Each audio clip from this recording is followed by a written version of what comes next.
Welcome to Tony at 12. I'm Tony LeBlanc, and today I'm in conversation with Philip Pope, who had a branch of his family resided on Alderney during World War II. We're going to take a look at how the Pope family coped with the Germans and then consider the recently published Pickles Report. Philip, good to see you. And I should add Tony, that thank you you're so in much for having Brisbane. me. Yes, I am. It may be Tony at 12, but it's Philip Pope at 5:45 in the evening. We're in Brisbane. First of all, your actual relationship with the Alderney Pope family. I think it was great uncle, wasn't it? Yes, so my father, Terry Pope, who still lives in Bedford and is in his 80s, Uh-huh. he, George Pope, the famous George Pope, was his uncle. And my father was actually born in 1939, about 6 months before war. And he, in the post-war period, when the Pope family got back to England, he knew George Pope, spent a little bit of time with him. And in fact, there were lots of Pope children, the George Pope children, and my father actually took two of them in the 1950s to assist the family. So a couple of them were sort of semi-adopted for a few years by our family.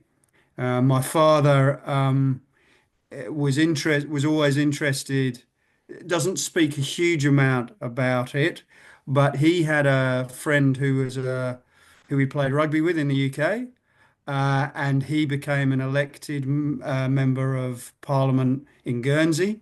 Hmm. And in the 1980s, that person gave my father some special access to the Guernsey archive in Yeah. relation to George Pope and the occupation. And my father's provided some of those papers to me. Um, it would be fair to say that I've had my eye on other things over the years, and it's relatively recently that I've become interested in this part of the family history. And it was almost by chance that I got into this, Tony. I spotted a tweet on X, and I said, "Oh, that's my great uncle." And these local historians, some of whom you know, Yeah. said, "Oh, are you really a relative?" And it just went from there. Yeah. Now, great Uncle George and family were on their way to New Zealand in a second-hand lifeboat, and they stopped off at Cherbourg to discover the Germans had arrived, and they then decided, or were told, to make their way to the nearest piece of British territory. Is that correct? Yeah, look, that that certainly is a story that's been told, and Yeah. that's certainly the story that was passed down to my father. I suspect it's probably a bit more complicated than that. To be brutally honest, George Pope is a complicated character. My father's done some research on the family. In 1920 in Bedford, the Popes were in the workhouse, Right. having come down from Birmingham. Uh, his father, George Pope Sr., it's just been recently discovered, left the family, and we now know that he was a bigamist. He married a lady in America, so never came back to England. So George was kind of left with my grandfather and another younger brother, um, in very difficult circumstances. And sort of through his teenage years, it appears that he's gone back to Birmingham, become a merchant sailor. Then he's come back to Bedford during the 1930s. He appears to have been connected at some point with the Mosleyite faction. Yeah. Um, he was certainly investigated by MI5 during that period. He is given quite an interesting job in the late 30s at RAF Cardington, which is the Empire's largest air balloon facility Hmm. in Bedfordshire, Yeah. where he is the head of the gas canister refueling section. So I mean that's a reasonably important job for somebody Very who's been much so. investigated by MI5. And you've got to remember that he's coming out of Bedford in the 1930s. Um, and Bedford was the capital of the British clandestine family at that time. So he's living 90 seconds walk from the government's code breaking training center that Turing and all his friends were sent to before they went sort of 5 or 10 miles down the road to Bletchley Park to Yeah. break the Enigma codes. Pope's front door was seconds away from all of those guys, and at that time, Bedford only had 20,000 inhabitants. So you're sort of painting a picture of an interesting background. So the story goes, he believed that Britain wasn't the place to be in the Mm. late 1930s. He determined that he would take his family to New Zealand, his growing family. And in fact, he took his mother-in-law. He had this harebrained idea where he got hold of this lifeboat, sailed supposedly to New Zealand, ended up not very far as the Nazis took over Cherbourg. According to Peter Doyle, his ship hand from Guernsey, who you'd know about, Peter Yeah. Doyle tells the official Alderney archive that Pope ship, he and Pope were the last small boats to evacuate the French from Cherbourg and kind of got back to Guernsey with their engines finished. But we understand that there was some sensitive papers, and also the French ambassador's son was saved. So that's an interesting piece. Mm. And then it becomes a little bit cloudy um, in terms of when the Germans arrive in Alderney.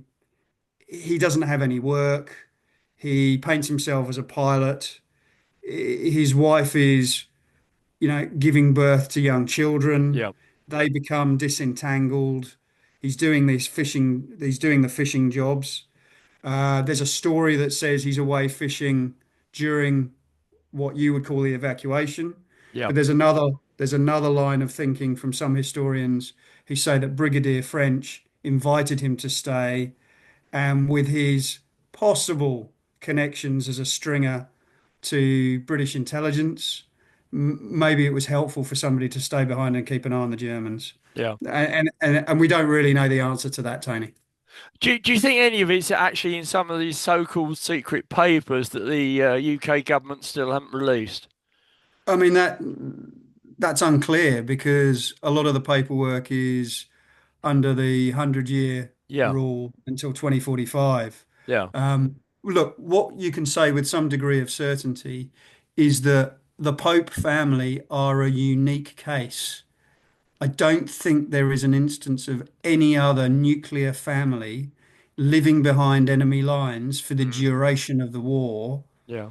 um, in the way that the Popes did. And of course, George and his family become the last Britons in Europe um, to be freed from Nazi occupation. Mm.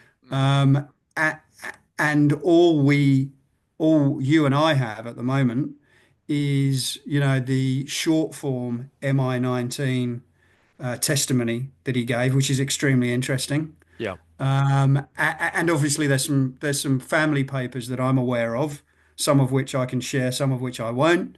Um, Certainly Daphne Pope, his wife, my great aunt, she was very clear post-war that basically they got stuck Mm. and Yeah. had no other way of they had to do what they did to survive and to bring their family up.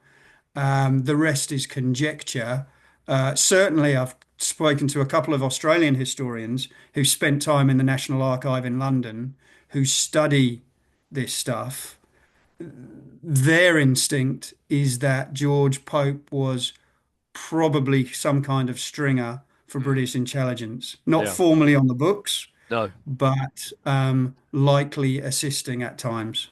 An asset, I think, is the term. Yeah, yeah, an occasional asset. Yeah. Yeah. Yeah. Do you know whereabouts they lived actually on Alderney? Have we been able to Yeah, identify that? well, I look, I've never been to Alderney, but the little white house is fairly central, and it's opposite. I know I know the family's living there now. Michael James, who went to Yeah. see them last year. Yeah. They said they would be happy to have a blue plaque on their house to say this is where George Pope lived during the war and his family. Quite important. Yeah, very much And so. literally over the road from there was a camp where and for want of a better word, the Nazi V1 engineers lived. And how do we know that they were there? Because Daphne tells us that she did the washing for these gentlemen who weren't soldiers, Mm, who had elevated status. mm, And initially, she declined to do their washing. But then one of the engineers said, I'll bring you bread. And then a letter arrived from the mother of one of the engineers thanking her for looking after her son. So they were clearly a unique family. Um, George at times was interrogated. Daphne tells us that, he was told, we know you'll do the work for us because essentially when you go out fishing, we've got your family hostage. So we yeah. know you won't do. Equally, there are other interesting stories, Tony. Janet Rolfe, the daughter, has recently shared with me that obviously the house had lots of back doors and different entrances and exits.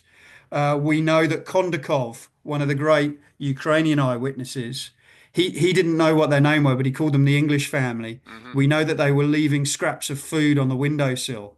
We know that Pope's mother-in-law got in terrible trouble with the Nazis when she was caught doing that. But we also know that some of the Jewish workers used to come to their house. They had a uniform that they could change into where there wasn't a gold star. We know that at one point the Gestapo arrived and questioned Daphne. We know that during that period, George has the ability to sail to Guernsey. We know that he went to the bank in Guernsey and got money that he took back and gave to the Jewish workers.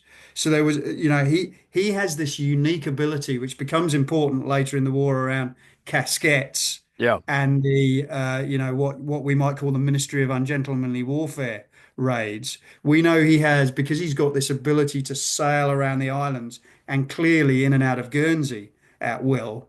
He's got this amazing ability that nobody else had to see what was going on. Mm.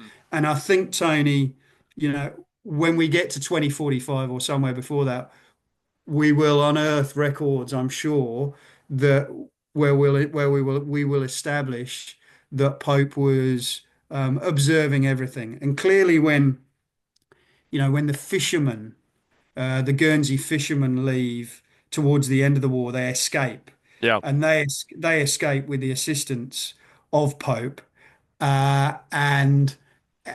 and there appears to be in the MI19 records there's an A and a B informant, which are the two fishermen. There's also a C informant, and who is the C informant? I mean, most people's money is on the fact that Pope had delivered some fairly detailed information, which would have assisted the Allies in the event, which did happen, of the end of the war and the desire to retake Alderney.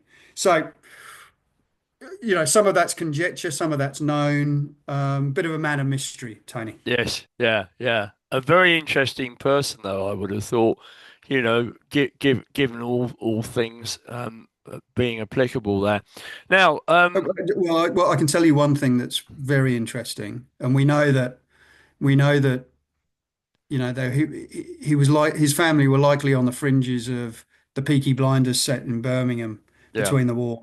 Yeah. My father, what we know is they were poor, but they were all bright, those Yeah. boys. They were Yeah. all intelligent guys. They didn't get a proper education, but they were sharp. And most of the men of the family became draftsmen. Hmm. And my father tells the story in the late 1940s of meeting George Pope. And George Pope is in the back garden hanging out forged £5 notes that he's drawn himself because he's an excellent drawer and forger. Yeah. And I imagine those abilities were exactly what were required to survive Nazi Yeah. occupation in Alderney. Yes. Yeah. What one could say that. Um, do you think the occupation of Alderney can be classed as part of the Holocaust? I mean, we're talking forced labour as opposed to concentration camps, aren't we? Well, no, we're talking concentration camps. Right. We're talking at least two concentration camps. I mean, I think this is an error, deliberate or otherwise, of the Alderney Review. Helgoland was a main Jewish concentration camp. The review talks about Norderney. Um, Anthony Pope, my first cousin once removed, died as a result of Major Hoffman pouring human waste from the Russian camp on the hill by Helgoland, Mm. which killed a lot of people through an outbreak of dysentery, including Anthony Pope, my 3-year-old Yeah. um, first cousin once removed. Um, but is Helgoland has sort of been wiped from the public consciousness. I might just I might just help you here. Please do. There was a scholarly review very shortly before the Alderney Review came out by the French, Hmm. 29 French scholars, and they said it was mainly the Jewish internees in the camps of northern France and the forced labourers on the Channel Islands who experienced a concentration camp regime that caused many deaths and deportations to the extermination camps. The OT in France is there fully part of the murderous history of the Nazi regime during the Second World War.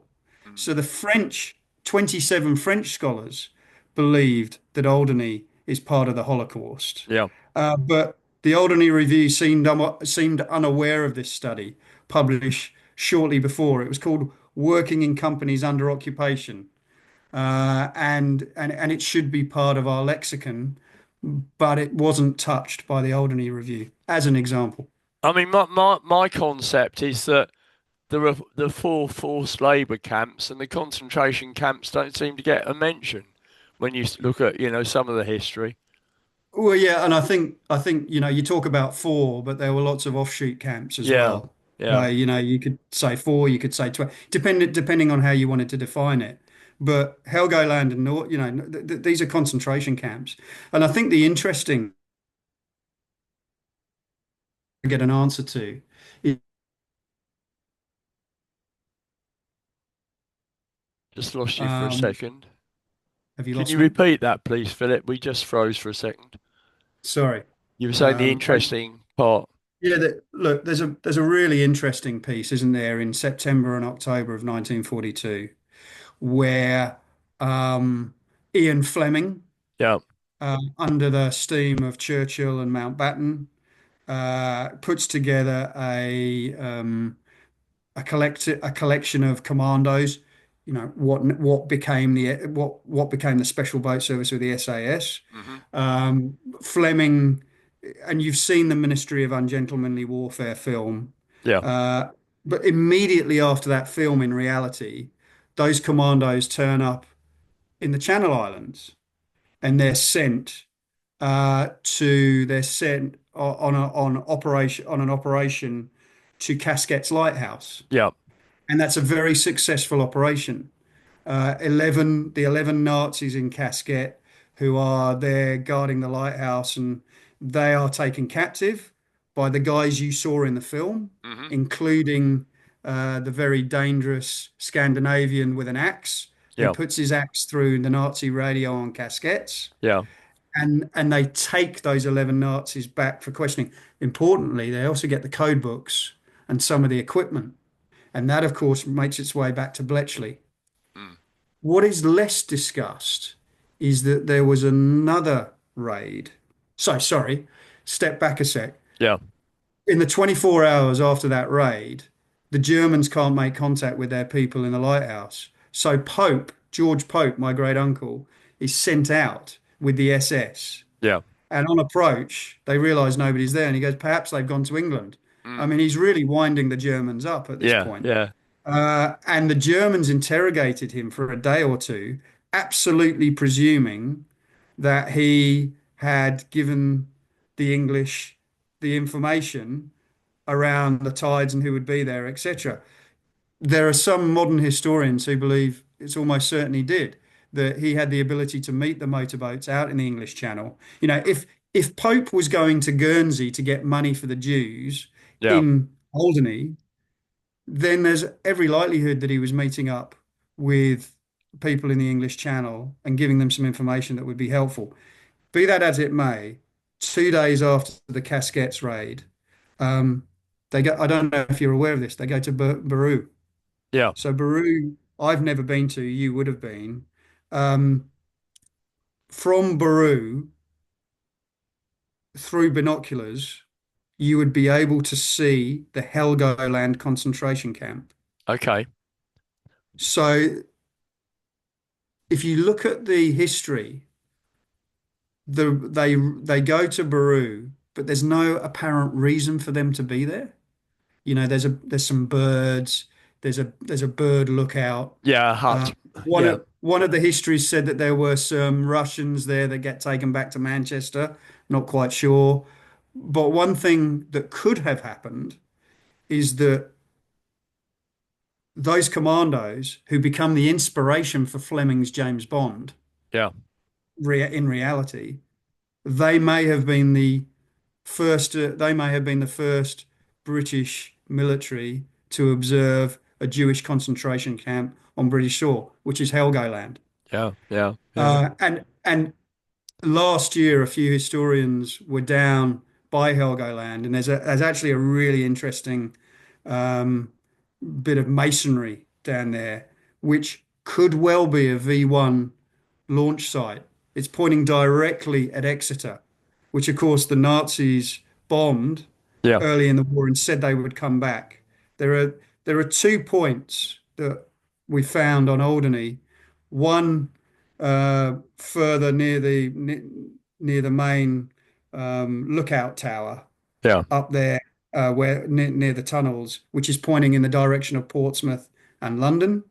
And this one down here by Helgoland could be a V1 launch site, which is pointing at Exeter. So why were the commandos there? We don't really know. Could they have been there for that reason? Yeah. Maybe. Yeah. Observe a concentration camp, observe some installations. What we do know is that 2 weeks after that, they went to what you and I would call the D-Day beaches, Hmm. and those commandos were killed. So the inspiration for James Bond, he dies on that beach. Yeah. So the last 2 successful raids of those commandos are to Casquets Lighthouse and to Burhou. Yeah. Um, what role did George Pope play? He played some. Yeah. It's incredibly interesting. What year was this commando raid? So they're September, October 42. Yeah. Okay. So it's quite early in the war, Yeah, and and then another really, like, you couldn't make this stuff up. Sorry, is your internet working? it's Okay. okay now. Yeah. Yeah.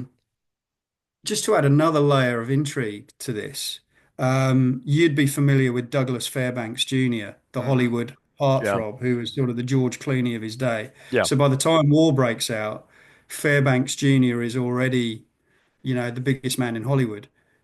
He he joins the US military and asks to become a commando, which doesn't really exist. Right. So he gets sent first down to South America, but they're family friends with the Mountbattens. Okay. So Churchill, after the ministry, after the commandos do their first raids in off West Africa, and the Americans are now in the war, he says, "I want an American in this commando unit." So guess who they get? Guess who Ian Flemming gets to help him? Douglas Fairbanks Jr. And it's been really interesting. Douglas Fairbanks Jr.'s grandson now lives in Ely, near Nice. Cambridge, Yeah. and he's a former film director himself. And we've been in contact, and he sent me some of the family history. And it turns out that after those commando raids we're talking about in October 42, which it feels that Fairbanks Jr. was helping from a headquarters point of view, Yeah. but he certainly turns up in and around the Channel Islands later on, with the commandos. He then goes back to America and says, "Look, this is what I've learned. during my engagements in the Channel Islands. And he creates, this sounds bizarre, but it's true. He creates what you and I now know as the Navy SEALs. And Right. there's a plaque in New England saying, this is where the Navy SEALs started, and thanks to Douglas Fairbanks Jr. for starting the whole thing. And the SEALs are the equivalent of the SAS, Yeah, SBS. so they were called I think they were called the beach jumpers at Okay. that point. But Yeah. after the war, they become rebranded as what you and I now know as the Navy SEALs. Yeah. So, Yeah. I mean, you couldn't really make this stuff up. There's Ian Flemming, there's Mountbatten, there's Fairbanks. Fairbanks Jr., Yeah. and then there's George Pope. Yeah. Uh, and whether formal historians like it or not, George Pope and his family are the only family that stay behind enemy lines. Yeah.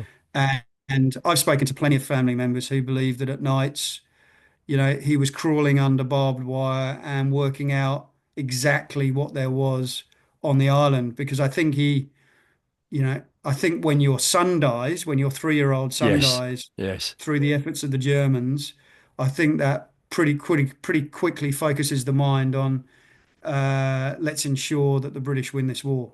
Yeah. Very much so. Very much so. Yeah. Now, let's move on, Philip, if Yeah. we can, to the Pickles Report. You've obviously studied it in detail. What are your comments there? Well, I'm not sure how much time we've got. We've got about 8 minutes. Well, we might have to do another interview, Tony, Okay. Pickles because part two. there's probably a lot to say. Look, based on my great uncle's evidence, and that of people like Georgy Kondakov, O'Hurley, Osselton, Clark, the other eyewitnesses, their eyewitness testimony was beyond the remit of the Alderney Review. My instinct is that the Alderney Review was a, a revision that was palatable to the establishment. I don't think it got anywhere near the truth. I think that the numbers are significantly under what the eyewitnesses collectively reported. Um, I think that 1134 is a gross underestimate. I think you could be confident at 4,000 Hmm. deaths, and there are probably more. Um, Professor Glees, who headed the inquiry in the early 1990s when he was part of the British government, he gave a radio interview where he said there were 16,000 slaves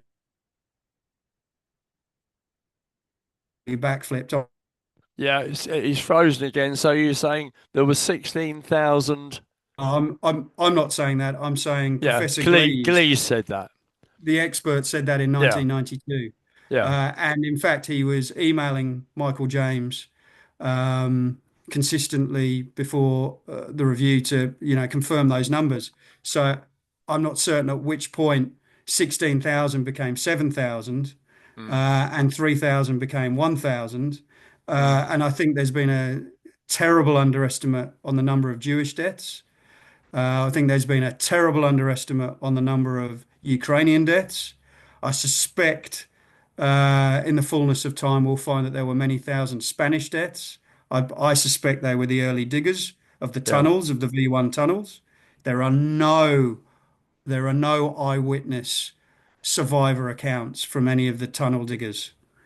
Everything else, there are survivor witness reports. I built this, I dug that. Nobody has survived and said, I built the tunnels in Alderney. Oh, That indicates that they weren't going to survive. Broadly speaking, my view is that um, there is an issue, there is likely an issue with the discussion on collaboration in Guernsey. yeah. There were 400 Guernseymen who worked alongside my great uncle. There was a list, we know there was a list that the Germans had prepared of collaborators. I suspect that Churchill wanted to move on. He wanted to sweep everything under the carpet. It Mm, wasn't a helpful conversation to talk about endemic establishment collaboration in Guernsey. We're possibly still living that through the relatives of those people who are still running Guernsey. And I think that the Alderney Review is a sham, and I'm calling for a judicial review of the Alderney Review. And there will be a very eminent London-based QC, who's one of the top human rights lawyers in the world, Hmm. who has taken a considerable interest in uh, in this matter. I would go further, Tony, understanding the problem of time we have. Yeah. Two nights ago at Oxford University, Professor Sir Richard Evans, who's one of the global leading academics on the Third Reich, stood up at Oxford in one of the Jewish societies there and told the audience that he felt the Ordinary Review's finding that there was no extermination through slave labor. He felt that that was wholly incorrect and an archaic view. We were told that the Alderney Review was definitive. How can anything be definitive when they can't nail down the numbers? I mean, Yeah. you were given a spread of possible numbers. I could go into this for hours and hours, but you haven't got time. Um, you, a basic A-level student would tell you you don't use the word definitive if you don't know the answer. Yeah. There are so many holes in the Alderney Review, that it sought to revise the original cover-up, the Panchev cover-up of 396 Yeah. dead bodies. Yeah. Uh, in my view, it's just as bad, potentially worse. We have this fairy tale about no war crimes due to some Stalag Luft piece that Professor Glees has written with no documentary evidence. I mean, it's astonishing. I would suggest to you that the contents of the report are as lightweight as the quality of the front cover of the report. I don't know if you've seen the front cover of the I report. It haven't. looks No. like No. it looks like my daughter's primary school project. Oh, crikey. It Yeah. really looks as though this thing looks as though it's been put together at haste. The architecture of the report is 12 academics. They seem to have created these Chinese walls Yeah. where one academic deals with one thing, one academic deals with the other. These guys publish 70 books between them. The problem is that one academic Yeah. completely contradicts Yeah. the lifetime's work of another. Yeah. I think it's shoddy, poor. I don't think it stands up. And I think in the fullness of time, people will have to honestly review that because I think, Tony, we're in the business of telling the truth, the Yeah. Sure. unvarnished truth. Yeah. Yeah. Um, Pope's testimony, Pope's basic testimony, talks to 1,778 dead Ukrainians and 300 to 400 Jews. And that's the short form testimony. Mm. That's sort of 200 words. So when Kondakov talks about 4,000 of he was the numbers man in Paris Yeah. Yeah. that Yeah. counted the Ukrainians back. Yeah. 16-year-old survivor. Yeah. He counted them back. He said 4,000 of his Ukrainian colleagues alone died. Yeah. I think we're a long way from the truth, Tony. We're we're less than 2 minutes to go. When do you expect the judicial review to kick off, and when do you expect to see it before a judge? Yeah, I don't think we're too far. I don't think we're too far away from that work happening. There's been some work going on in the background. Really interesting piece of work by an Oxford educated academic who's part of the Jewish community in London Yeah. or in the Shires. Um, it- that is that's been a painstaking number of years of work. Uh, the KC, who's actually very close to those in the London establishment, has read that work and said this is deeply troubling. Yeah. This is the same guy who's fought a lot of globally high profile human rights cases. It's of interest to him. It should be of interest to us. Yeah. I think it's going to be a very interesting year or two. It's been very interesting, this, Philip. Thank you very much. And can I say, when you're ready to do another one, I'm ready to do it as well. Tony, it's been a pleasure talking to you, and thank You you so take much for care. All having the me. very best, Philip. Thanks. Thank you.